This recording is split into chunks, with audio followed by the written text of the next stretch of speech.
To me, entrepreneurship means engaging in cultural innovations by developing creative solutions and working to preserve and promote cultural heritage through collaborations and partnership with stakeholders to drive and instill positive social change.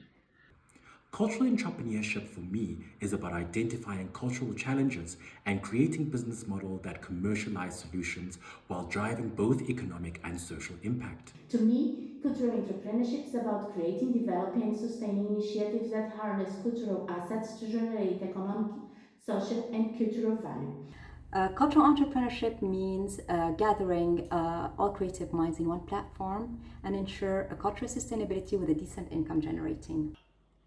My definition of culture entrepreneurship in my current context is to establish a new ecosystem and new cycle of sustainable culture initiatives and ventures that fuse culture heritage and expression with business practices. By establishing stronger relationships with local and international donors to create a greater impact by empowering communities through cultural innovation. Cultural entrepreneurship for me is the same as the other entrepreneurship of the mainstream. What we know as entrepreneurship, it's all leadership, it's all vision.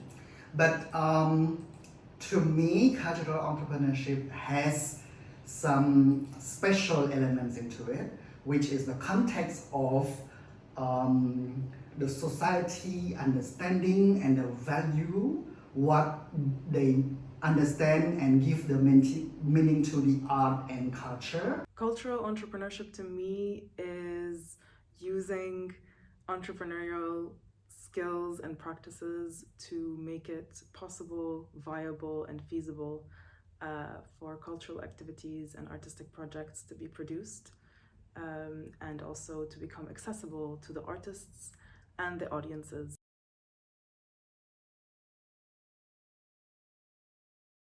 As an individual among many from the global south living in Europe, one of the biggest challenges we face is unstable employment or limited job opportunities due to resident or work permit issues. Even when we are highly qualified and capable, we still have to face these issues. One of the main challenges we faced is the narrow view of the creative industries, which are often undervalued economically.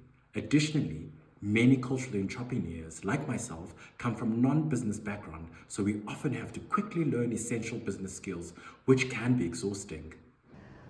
In the context of Cambodia, the challenges of cultural entrepreneurship is the limited knowledge, values, and relationship of the Cambodian population to the value of the arts and cultural experiences due to the devastating conflict that Cambodia went through, losing almost 90% of our artists, performers, inspirer, intellectuals in Cambodia. My biggest challenge is managing networks, as cultural entrepreneurship needs to deal with different stakeholders and align everyone's interests can be quite complex. The challenge is the funding side, especially when you are a new established entrepreneur. You need support at the beginning so you can move faster towards the objective. The main challenges that faces culture entrepreneurs is not only the universal challenge of seed funding, but also cementing a hub for knowledge and expertise in developing the local market to understand the impactful importance of this industry, and at the same time making sure that the legal issues such as intellectual property laws are invoked to secure the uniqueness and integrity of this industry. As for Palestine, political turmoils and instability and constant violations of human rights burdens cultural leaders, markets, and product producers. The challenges we often face in the cultural sector are usually related to funding and financing. There is often a lack of available subsidies or subsidies adapted to the projects that we would like to do. And when we do find them, we often lack the human resources and the time it takes to apply to them. A lot of cultural projects are in very small teams, and people often have to do several different types of jobs at the same time in order to sustain themselves and their projects.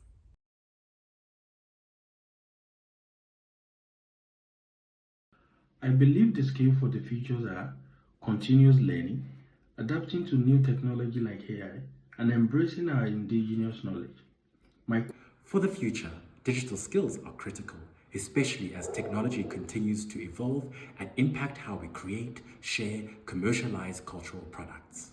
Cambodia has very limited facilities, resources, and means for skill development trainings in all fields of arts. The skills of staging, being on stage as well as outside the stage, all the support to the artists on how we can put on a great impactful performance, as well as management, leadership, project management in the arts. Regarding the skills for the future, personally, I'm focusing on improving my digital skills, especially data analysis. Overall, I believe entrepreneurs need to develop their global mindset.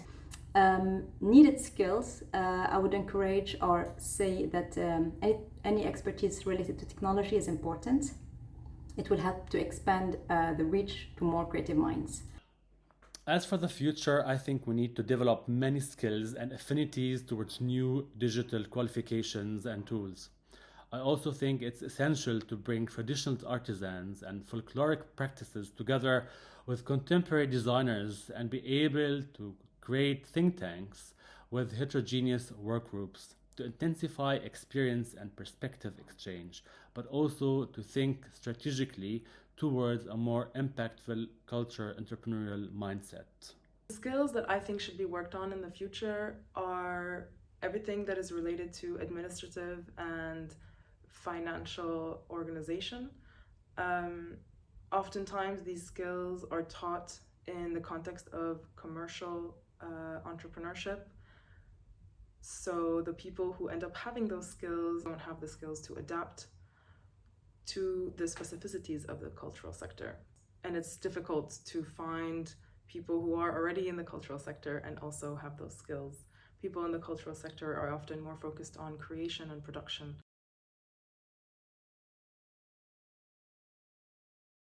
Question to the audience is, what active role are we taking in the decolonization of educational curriculum? Isn't it only half an education if the focus is solely on a part of the world and not the other? Valuable authors, writings, experiences, and examples from the Global South should be included in our educational material. Thank you very much. My question is, when you are a tourist and you go on holiday to a destination, what are you looking for? Of course, you want to understand the country, you want to learn the way of life, what happened to these people, why they are the way they are. But if you go to a performing arts venue, what do you want to know?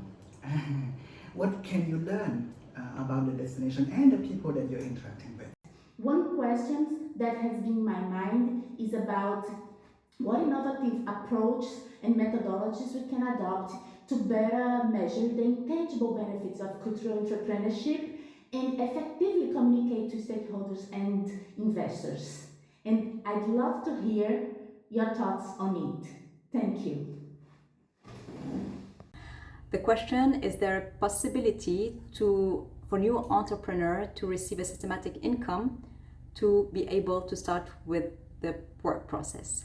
Thank you. My question to the audience is, how can we bridge the geographical gaps in the Global South and establish stronger knowledge and experience exchanges in safe spaces? My challenge for the audience is to think about accessibility. What are we putting in place to make it more accessible for people of varying backgrounds, economic or cultural, to be able to attend or produce or create cultural activities? The cultural sector is often the least funded in many cities. It is not placed as a financial priority, even though it has proven again and again that it is the heart of the development of society, and often the first thing that falls in cities that are struggling.